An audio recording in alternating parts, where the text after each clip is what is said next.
On World News Tonight this Sunday, one of the world's greatest filmmakers has died. Will you stop, Dave? Tonight, we remember Stanley Kubrick's visual legacy. I am Werner von Braun. This motion picture was produced to enable you to experience more personally and vividly the most dramatic events of the Apollo 11 story. The pictures and sounds are real, recorded in real time, where the action really was. So, come with us. We are going to the moon. And I'm sure you've heard the rumors. The moon landing hoax? That's right. That the moon landing was fake.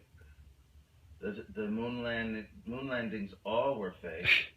And I was the person who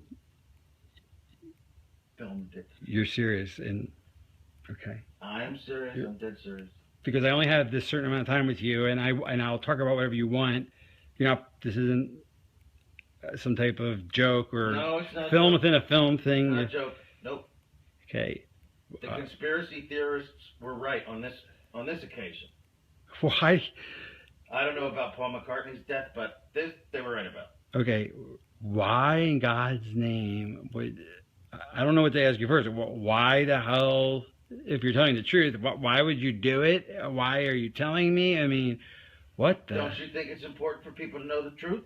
Yeah, yes, certainly. They had a massive fraud, an unparalleled fraud perpetrated against them. They should know. Okay. I mean, they're already suspicious of the government. They may as well have their suspicions confirmed. Okay. And justified. And this, why now? I mean, we're almost at the 30-year anniversary. What took so long? Why, if this is true, why? I won't go into that. It has to do with personal. Okay. Evolution and influences.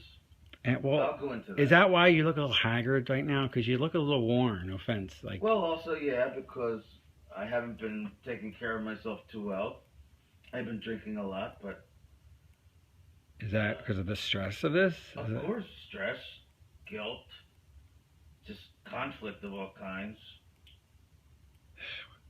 Wow, I mean, so you feel bad about this, clearly. I mean, this is not... I do feel bad about it. I also feel proud of it. It's a terrible conflict.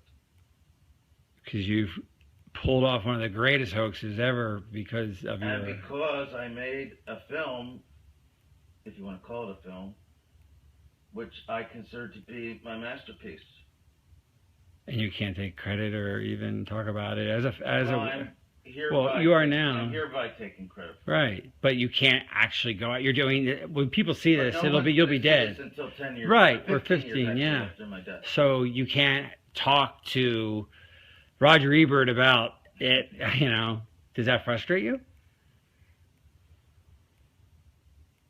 I have to pay the consequences for the decision that I made many years ago to go along with this. Like a deal with the devil. It's Faustian, to be sure. And is that why you got such power in Hollywood? I mean, that would explain that. Why I have the freedom I have, that was part of it, yes. So they said, do this moon thing and we'll give you... When I made Spartacus, I didn't have this kind of freedom. Right. But I have it now. So what came first, the genius or the fraud? NASA's doing. Well, what came first, the genius or the fraud? I mean, did the fraud enable the genius, or was the genius released by the fraud? Well, I'd like to think the genius came first. Right. But some frauds are hard to bypass, especially if you have an ego and you're an artist and you're presented with a challenge, the likes of which you've never seen and will probably never see again.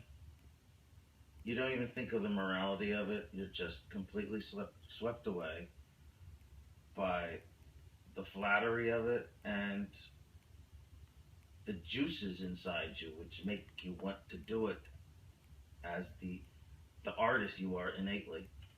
You don't think of anything else. What a conflict. I mean, gosh, I can't imagine being presented with that opportunity. On one hand, I really would want to do it, but then I'd probably say, well, I'm committing a crime and lying and... It depends, but my guess would be, no, if you're good, you would do it. I discussed this with Levinson, Barry Levinson.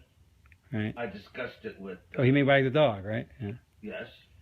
Spielberg, of all people, believe it or not, yes. So wait, Wag the Dog... Coppola, Scorsese, even Woody Allen I discussed. There isn't one of them who wouldn't do this. Right.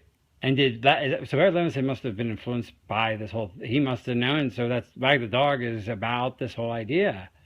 I mean, that's why... The character was named Stanley. Right. And he gets killed at the end because he demands credit. Here by Stanley Kubrick to more or less ensure the scientific integrity of the film, to make sure that it's very, very close in reality, but still we want to make certain that it has a base of reality. Before the end of the 60s, we will see a man in the moon, to the moon, an American, and we're very proud that our country continues to produce these young men who go so far and carry with them so much.